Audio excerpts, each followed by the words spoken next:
Hello, host Eric here, talking with famous people, and I'm going to begin this video by trying to remember what the topic I just came up with was. Something about magical thinking.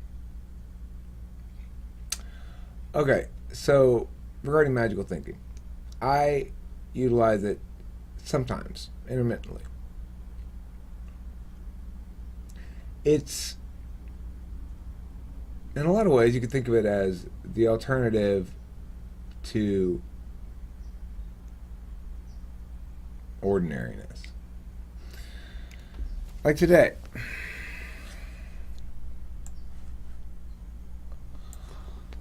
I had to take Delilah's car to the store because my car, the battery's dead, and I haven't gotten a new battery yet. And she had to have her car back within a certain time frame to go someplace. So I was aware of that and attentive to my time limit. I decided I wanted to go to the supermarket rather than the alternative, which would have been going to 7-Eleven. I needed to get cigarettes, but I also needed to get something to eat for dinner. So going to the supermarket, I don't usually buy cigarettes at the supermarket because they're super expensive there. So in fact, I didn't this time, and so I went to the supermarket, and as I was on my way to the supermarket, I realized, I forgot my wallet at home. So I almost never do that. I forget lots of things. I almost never forget my wallet. So as a consequence, I had to come back home. And I thought to myself as I was driving back home, okay, well, what's supposed to happen from that? What's supposed to happen from that? Am I supposed to now go to 7-Eleven?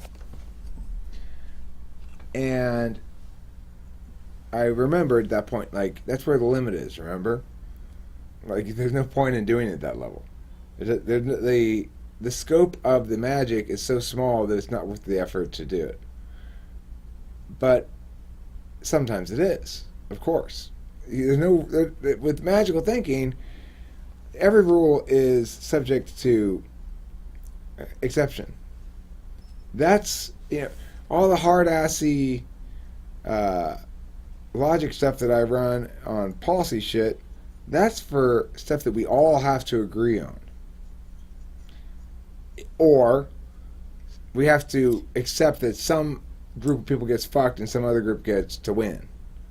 But see, for shit that's supposed to apply to everybody and supposed to help us all, infrastructure and stuff like that, and governance and stuff, it's like just sort of doing basic safety protocols and stuff like that.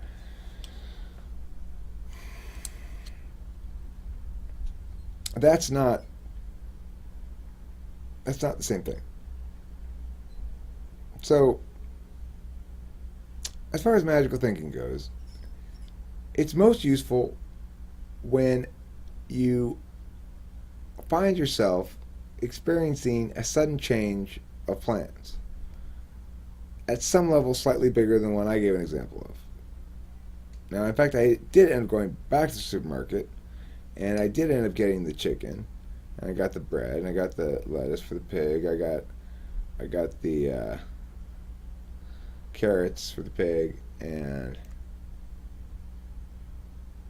I guess that's it. Oh, corn for the pig. So I got all that stuff, went back home, and my magical thinking amounted to nothing, right? So it didn't turn out that not going to 7-Eleven now. I had a chance, I sort of wavered. I could have ended up going back to 7-Eleven instead of going to the store. Because now I'd driven all the way to the store and back. Not the store's far away. But I didn't. I went back to the store. Now, if we were to imagine that this were a game, then the sort of game it would have to be is this. You're playing a game in which you have to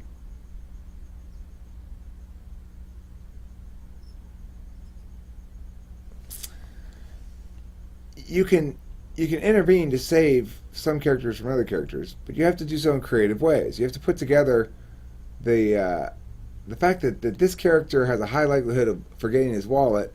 Say, okay, I'm going to utilize that tendency to make him go back so that he avoids this car crash that would otherwise kill him. And like, so the game is something where somebody's always trying to put together a bunch of crazy connections and links to save your ass from your own stupidity. That's the game that somebody's playing, and we're the characters in that game. It seems to me that that's probably right somehow, which is a perfectly valid conclusion to draw under the framework of magical thinking. I don't have to ascribe magical thinking to the criteria of another framework. In fact, it doesn't make any sense to do so. So, well, what's the advantage, Eric? I mean, well, the advantage is, I think it's closer to reality in a lot of ways. My wife used to say, ex-wife used to say, everything happens for a reason. For a long time, I poo-pooed that, and I'd say, that's such a ridiculous sentence to say. It doesn't mean anything. So all the different things I'd say about that ridiculousness, right? But, of course, everything does happen for a reason, even if the reason you ascribe to it is randomness. You're saying it happened because the chaotic system produced that outcome for reasons unrelated to me. You're not really saying there's no reason at all. Hello, Eric. Welcome. And so as a consequence, when we engage in magical thinking in the variety that I said, we are not replacing the default appropriate scientific distance with an absurdly unverifiable conclusion. We are instead choosing our